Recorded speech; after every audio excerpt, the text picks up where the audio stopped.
अब हम लोग बात करते हैं स्टैटिकल फिजिक्स क्या होती है। स्टैटिकल फिजिक्स जो होती है उसके बारे में बात करें तो एक कण का जो अध्ययन न करके कणों के निकाय का या फिर समुदाय का अध्ययन किया जाता है। स्टैटिकल फिजिक्स में एक कण का अध्ययन नहीं करते, उनके निकाय या फिर समुदाय का अध्ययन करते हैं। औसत मान निर्धारित करने के बाद इनका समुदाय का जो औसत मान निर्धारित करते हैं वो स्टडी करेंगे अपन स्टैटिकल फिजिक्स में। इसमें क्या होता है, कण निकाय में सतत त्रिविमीय गति करते हैं। इसकी अवधारणा है स्टैटिकल फिजिक्स की, एक कण होते हैं वो निकाय में सतत त्रिविमीय 3D गति करते हैं।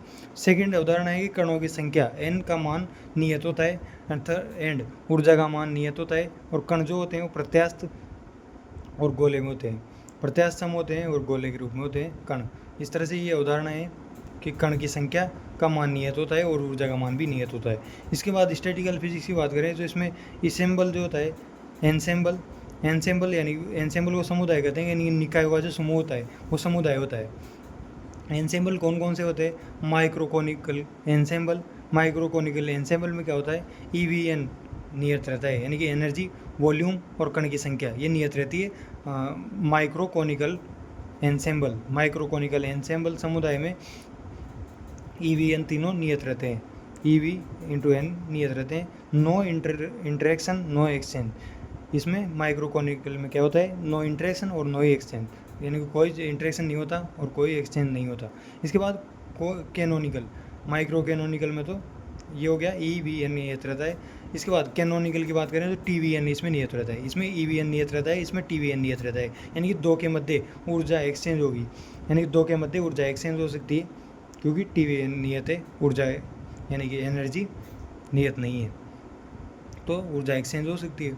इसके बाद ग्रांड या फिर मैक्रो कैनोनिकल, उसमें क्या होता है, TV म्यू नियत रहता है, यानी कि इसमें क्या होता है, थर्मोडायनेमिक पोटेंशियल जो होता है, थ्योरेटिकल पोटेंशियल यानी कि UFHG, ऊर्जा एंड कण की संख्या परिवर्तित होती रहती है, यानी कि यहाँ पे तो ऊर्जा और कण की संख्या और V तीनों नियत थे, यानी कि कोई चेंज नहीं होगा।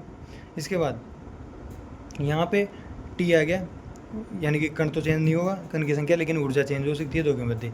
यहाँ पे T और म्यू एक्स्ट्रा फैक्टर आ गया जो कि थर्मल थ्योरेटिकल पोटेंशियल है, जो कि थ्योरेटिकल पोटेंशियल कौन कौन से होते हैं, UFHG वो यहाँ पे नियत रहते हैं, और T भी नियत रहता है, V भी नियत रहता है, लेकिन ऊर्जा और कण की संख्या परिवर्तित हो सकती है।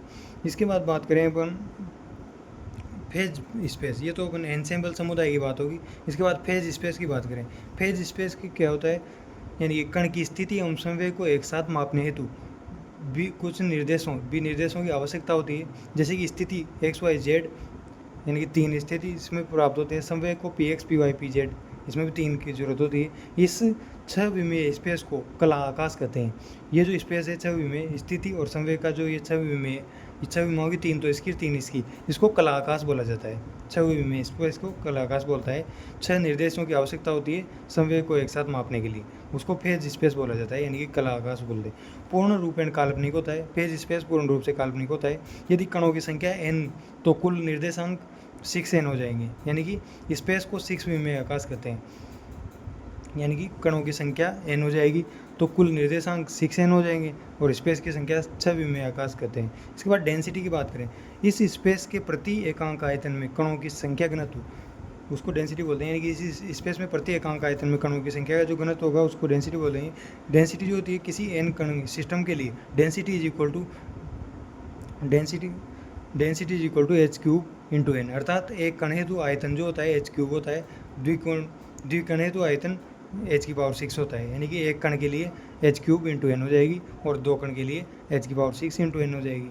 इस तरह से हो गया अपना स्टैटिकल फिजिक्स का हल्का ओवरव्यू। इसके बाद देखते हैं स्पेशल थ्योरी ऑफ रिलेटिविटी, ये भी बहुत इंपॉर्टेंट थ्योरी है, इसके बारे में देखें तो स्पेशल थ्योरी ऑफ रिलेटिविटी क्या कहती है। इसमें गैलीलियो का रूपांतरण काम आता है। गैलीलियो का रूपांतरण क्या होता है कि प्रकाश का वेग सभी निर्देश प्रेमों में स्थिर नहीं रहता है। सबसे पहली बात है कि प्रकाश का वेग सभी निर्देश प्रेमों में स्थिर नहीं है, but it is universally proved practically that it is constant in all frames. सभी निर्देश प्रेमों में स्थिर तो नहीं है प्रकाश का वेग, लेकिन it is universally proved practically that it is constant in all frames. सभी फ्रेमों में ये कांस्टेंट होता है, लेकिन सभी निर्देश फ्रेमों में स्थिर नहीं होता है। माइकल्स मोरले की बात करें तो इसने प्रयोगात्मक व्याख्या की रिलेटिविटी का जन्म, जो इसको मार्लेस माइकलसन मोरले को बोल सकते हैं। प्रकाश की जो चाल होती है वो स्थिर होती है इसके अकॉर्डिंग। देयरफॉर प्रेक्षक अथवा प्रकाश स्रोत पर इंडिपेंडेंट होती है, यानी कि प्रकाश की चाल स्थिर होती है, यानी कि प्रेक्षक और प्रकाश स्रोत पर इंडिपेंडेंट होती है प्रकाश की चाल, अकॉर्डिंग टू माइकलसन मोरले के द्वारा। अब बात करते हैं concept of special theory of relativity, जो कि आइंस्टाइन ने दी थी। न्यूटन मैकेनिक्स का संशोधन है आइंस्टाइन की रिलेटिविटी थ्योरी।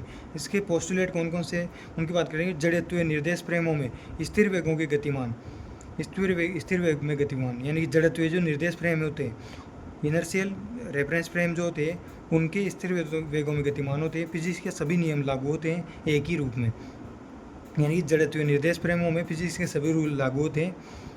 इसके बाद प्रत्येक निर्देश फ्रेम में निर्वात में प्रकाश का वेग समान होता है। कोई भी निर्देश फ्रेम हो उसमें निर्वात जो होगा उसमें प्रकाश का वेग समान होगा।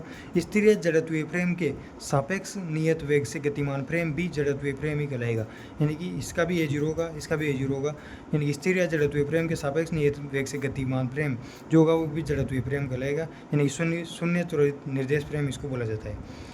जड़त्व नियम का ये पालन करेगा, इसलिए जड़त्वीय फ्रेम में। इसके बाद घूर्णीय निर्देश फ्रेम जो होता है उसमें A0 के बराबर नहीं होता है। त्वरित निर्देश फ्रेम जो इसको बोलते हैं, जिसमें अजड़त्वीय निर्देश फ्रेम इसको बोला जाता है। इसके बाद बात करें Lorentz transformation. Lorentz transformation special theory of relativity की एप्लीकेशन के बारे में बात करता है, जिसमें अपन बात करेंगे कि इसमें पोजीशन यानी कि लंबाई में वृद्धि हो जाएगी, लंबाई में संकोचन हो जाएगा, टाइम डिले हो जाएगा और मोमेंटम चेंज हो जाएगा। इस तरह से इनमें चेंज होता है। इसका जो कॉन्सेप्ट है लोरेंज ट्रांसफॉर्मेशन का वो इस तरह से कि एक्स डेस जो होगा वो x into x minus v t के बराबर होगा, यानी कि r into x minus v t के बराबर होगा, यानी कि ये जो r है r is equal to 1/1 minus v square upon L square के बराबर होगा। ये याद ही रखना है कि r जो होता है रेट वो 1/√1 minus v square upon L square के बराबर होता है। इसके बाद बात करेंगे एक्स दिशा में गति का मान याद रखना है, y dash is equal to y, z dash is equal to z, लेकिन यानी कि वाई डैश तो सेम रहेगा। एक्स दिशा में गति का मान की बात करें तो ये दोनों को सेम रखेंगे, यानी कि वाई डैश वाई के बराबर, जेड डैश जेड के बराबर। लेकिन एक्स दिशा में अगर गति के मान की याद पता करें तो एक्स डैश जो होता है वो x minus v t upon √1 minus v square upon c square के बराबर होता है, जो कि इससे इस इक्वेशन से आएगा, यानी कि x dash is equal to r x minus v t के बराबर होता है, जहाँ पे r 1/√1 minus v square upon u square सी स्क्वायर के बराबर होता है। तो x dash is equal to x minus v t upon √1 minus v square upon c square के बराबर होगा। एंड टी डैश जो होगा that is equal to t minus v x upon c square upon √1 minus v square upon c square. इस तरह से T dash को पता कर सकते हैं, यहाँ से एक्स डैश को पता कर सकते हैं। अब बात करें लंबाई में संकुचन, यानी कि थ्योरी ऑफ रिलेटिविटी के अनुसार लंबाई में संकुचन कितना होगा, निर्देश फ्रेम अगर चेंज होंगे तो एल जो प्रेक्षित लंबाई होगी वो बराबर होगी वास्तविक लंबाई को मल्टीप्लाई कर देंगे 1 minus v square upon c square से, तो प्रेक्षित लंबाई आ जाएगी, यानी कि L is equal to L not multiply by √1 minus v square upon c square, इससे मल्टीप्लाई कर देंगे। लोरेंज फिट्जजेराल्ड संकुचन भी इसको बोला जाता है। इस चीज़ को लोरेंज फिट्जजेराल्ड संकुचन बोलते हैं। अगर L is equal to L not है, जब v is smaller than c, यानी कि वेलोसिटी c से बहुत कम होगी तो l is equal to L not होगा। v अगर c के लगभग बराबर होगी तो l is smaller then L not होगा, संकुचन होगा। और v अगर c के बराबर हो जाएगा तो l इज इक्वल टू 0, ये का असंभव है, यानी कि उसकी आकृति 0 हो जाएगी, जो कि असंभव है। वर्ग आयत के रूप में दिखाई देगा क्योंकि लंबाई में संकुचन हो जाएगी। वृत्त दीर्घ वृत्त के रूप में दिखाई देगा लोरेंज फिट्जजेराल्ड संकुचन के अनुसार। तो इस तरह से ये इक्वेशन याद रखनी कि L is equal to L not √1 minus v square upon c square. इसके बाद टाइम डिलेशन की बात करें, कितना टाइम डिले होगा, तो change in time motion del t जो होता है मोशन में जो टाइम चेंज होगा, यानी कि इसमें टाइम बढ़ जाएगा। डेल टी मोशन का वास्तविक से ज़्यादा होता है, ये कहने का मतलब है। Del t is equal to del t dash upon √1 minus v square upon c square. ये डेल टी डैश जो है ये स्थिर या वास्तविक टाइम है। डेल टी डैश स्थिर या वास्तविक टाइम है, जो कि ये इस तरह से होगा, यानी कि del t is equal to del t dash upon under root of, इसमें तो ये मल्टीप्लाई हुआ था क्योंकि संकुचन हुआ था, इसमें डिवाइड होगा क्योंकि यहाँ पे टाइम डिले हो रहा है, इसलिए फैक्टर वही है 1 minus v square upon c square का रूट। इसके बाद मोमेंटम, ये टाइम डिलेशन हो गया। इसके बाद थर्ड देखते हैं मास में वृद्धि। मास में भी वृद्धि होगी, टाइम में भी वृद्धि, मास में भी वृद्धि, लंबाई में संकुचन। मास में वृद्धि कितनी होगी, m is equal to M not upon under root of m not जो है स्थिर मास है, m not upon under root of 1 minus v square upon c square, यानी कि फैक्टर तो वही रहेगा 1 minus v square upon c square का अंडर रूट, और उसमें अगर वृद्धि होगी तो अंडर रूट में डिवाइडेशन में आ जाएगा, और संकुचन होगा तो मल्टीप्लाई हो जाएगा। इसके बाद मोमेंटम की बात करें तो momentum p is equal to m v होता है, m not v upon under root of 1 minus v square C square हो जाएगा, यानी कि वो मास वाला रूल इसमें लगा देंगे, वी सेम रहेगा। E square minus P square सी स्क्वायर जो होता है that is equal to M not square into C की पावर 4 हो जाएगा। इस तरह से ये इक्वेशन आ जाएगी इसके पी के द्वारा। ये हो गया अपना स्पेशल थ्योरी ऑफ रिलेटिविटी।